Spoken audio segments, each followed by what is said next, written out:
Okay, and then question 2 says calcium and oxygen react, forming calcium oxide. Explain using dot and cross diagrams how bonding takes place during the formation of calcium oxide. Okay, so we've got a metal and a non-metal. That tells us that this is going to be an ionic compound and therefore an ionic bonding diagram. And in question 1, you've pretty much got an ionic bonding diagram, so you could use this as a template.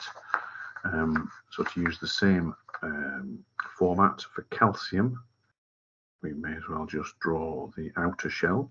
So calcium is 2882, so we only need to draw the 2 electrons in the outer shell, and it's a good idea to draw them on the right there so that it's easy to show where they go. Oxygen, again, we'll just draw the outer shell, which has got 6 electrons in it. So we'll put the O in the middle, and then we'll put the 6 electrons around the outside.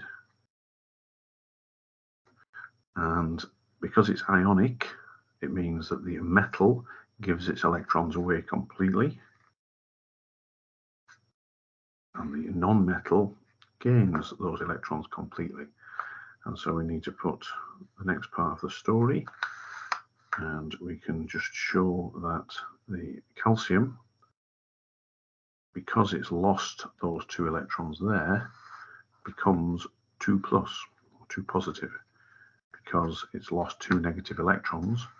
And the oxygen, because it's gained 2 electrons, becomes 2 minus, so we no longer refer to it as oxygen, we now call it oxide. Okay, so that would be the bonding in calcium oxide.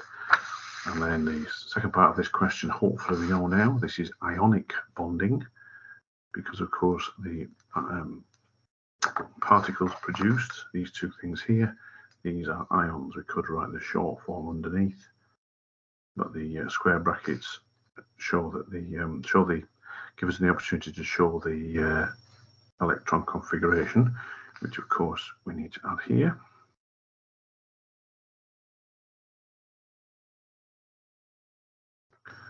Okay, so we need to make sure that we draw in the electron configuration. This one, it's not as vital because we've lost the outer shell electrons. But for this one, we need to show it's acquired those 2 electrons.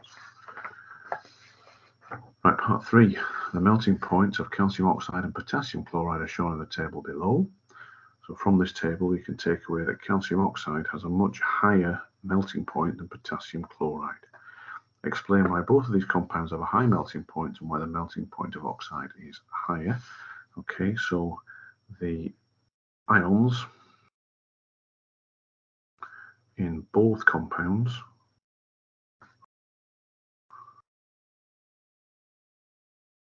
have strong bonds between them. There are a variety of other ways of putting that, but that will suffice. The CaO bond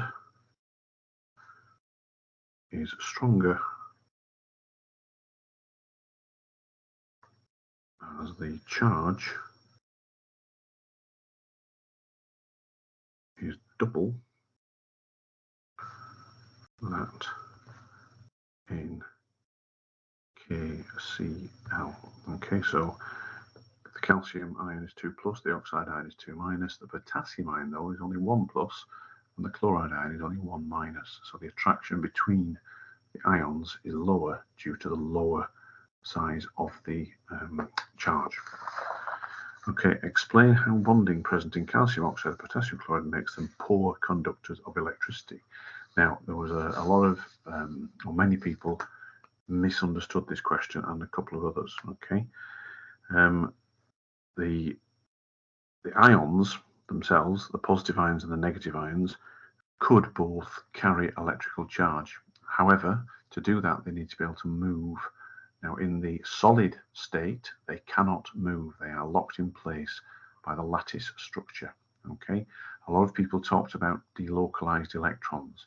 Delocalized electrons are only significant in metal, in the metallic bonding, and in graphite, graphene, and other allotropes of carbon with delocalized electrons. So in ionic compounds, it's the ions themselves that carry the charge. Okay, so the regular lattice structure of cations, that's positive ions, and anions is very stable, and that's due to the strong bonds between the positive and negative ions. Put that in brackets actually. This prevents the movement of the ions to carry electrical charge.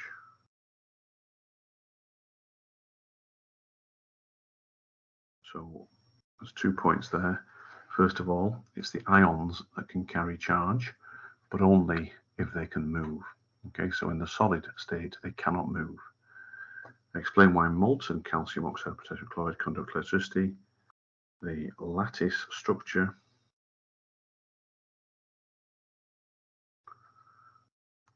breaks down,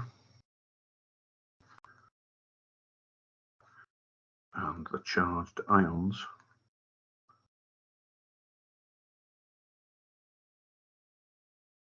can now move.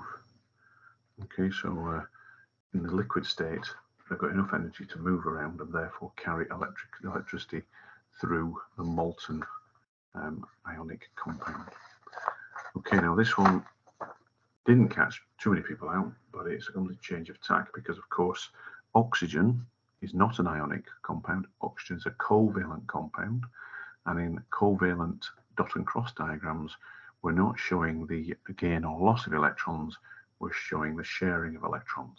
So we know from this question over here that oxygen has a configuration of 2,6. In these diagrams, we only draw the outer shell to reduce confusion. So we would normally put the symbol of the element in there. So we know from the question, at the start of this question rather, that oxygen has 6 electrons in its outer shell. It would like 8, so it needs to share 2 pairs. Okay, so if we put a dot across, a dot in there, then that's 2 shared pair of electrons. If we say the crosses come from this atom, we've drawn 2 of them, 2 of the electrons from the outer shell of this oxygen atom, so we need to draw a further 4, because we know that each oxygen has 6 electrons of its own, and the same is true on this side. We need to draw a further 4 electrons that belong to this atom, so that each atom has its 6, but if we take the overlap into account, each atom now has a share of 8 electrons in their outer shell. If we were to draw the displayed formula for this particular structure, we would draw that because, of course, 2 shared pairs is a double bond. Okay, so that's why we have the equal sign in the middle. It's not an equal sign, it's a double bond. Okay, number 2 carries on. It was a big question. Okay, so oxygen has a simple covalent structure and melts at -219. Calcium oxide has an ionic structure and melts at 2572 degrees Celsius. Explain the difference in the melting point of calcium oxide and oxygen. Okay, so we can talk about oxygen first, as we haven't mentioned oxygen before. So oxygen molecules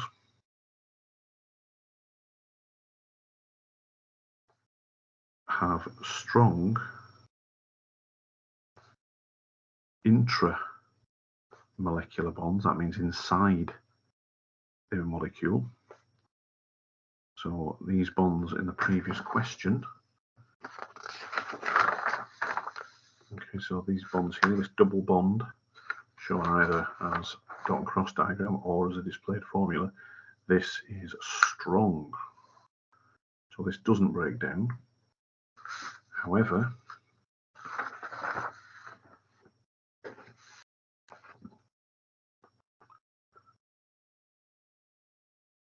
the intermolecular bonds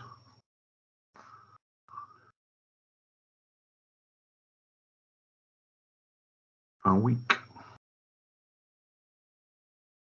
So if we have a number of oxygen molecules floating around in the air, bonds between them are very weak, so it's easy to break those so that the solid form of oxygen turns into a liquid very easily. Okay, the ionic bonds in calcium oxide are very strong.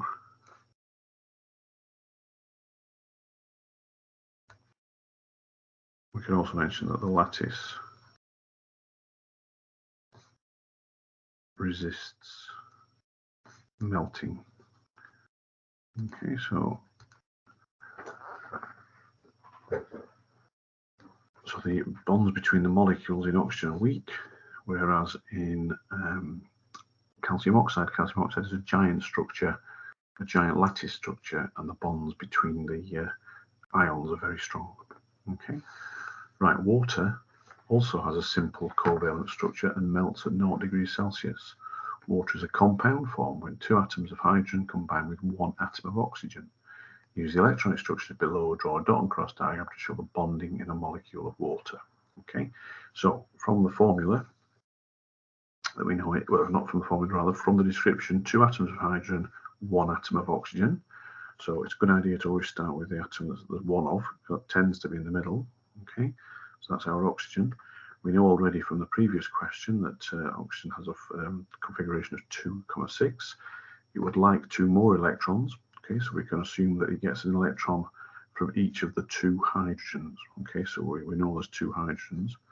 So if we draw these on here, and it's a good idea simply to learn some of these covalent dot and cross diagrams.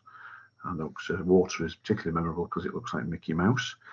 And in each of these overlap regions, we have 2 electrons, 1 from each atom. So there's a cross and there's a dot, and each of these is a H.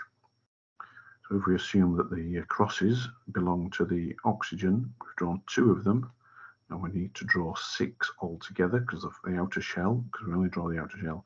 It's got 6 electrons in it. So if we draw 2 pairs of electrons,